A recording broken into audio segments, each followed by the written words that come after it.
Hello, readers of Every Word, and welcome to Every Word 365. I'm your host, Christina Munoz-Madsen. Today we're reading Isaiah 44 through 48. How is Isaiah going for you? Hard to read? Easy? Isaiah will wrap up at the end of this month, and then we've got just a few more prophets to read through. So don't worry, Even Got Questions acknowledges how difficult it is to read through these. Both the major and minor prophets are usually among the least popular books of the Bible for Christians to read. This is understandable with the often unusual prophetic language and the seemingly constant warnings and condemnations recorded in the prophecies. Still, there is much valuable content to be studied in the major and minor prophets. We read of Christ's birth in Isaiah and Micah. We learn of Christ's atoning sacrifice in Isaiah.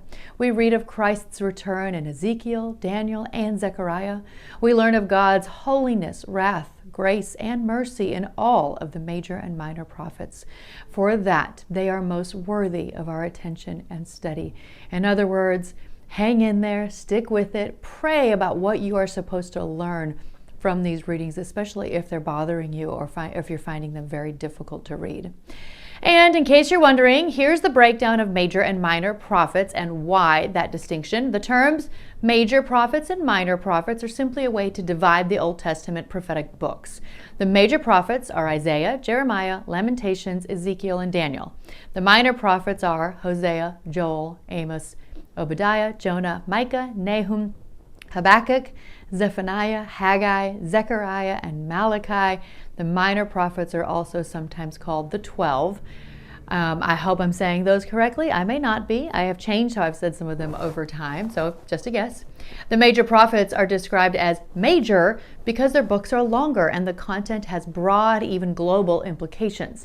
The minor prophets are described as minor because their books are shorter, although Hosea and Zechariah are almost as long as Daniel, and the content is more narrowly focused. That does not mean the minor prophets are any less inspired than the major prophets. It is simply a matter of God choosing to reveal more to the major prophets than he did to the minor prophets. That is all from a Got Questions link that I have a course including, so you can read more about that.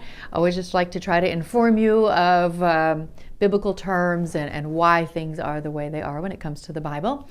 As for today's daily walk, I strongly encourage you to look for God's purpose linked with personal events in your life and write them down.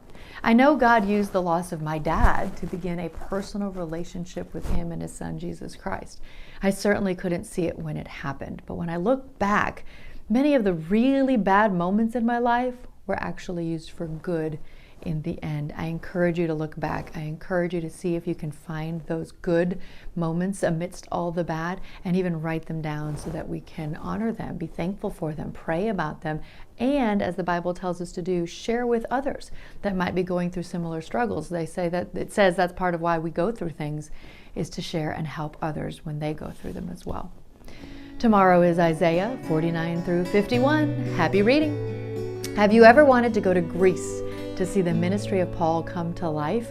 Well, now you can, thanks to Travel with Friends. In day 5 of our upcoming trip, we'll wake up to visit the island of Crete. We'll visit the island of Santorini, which is perhaps the most breathtaking of all the Greek islands.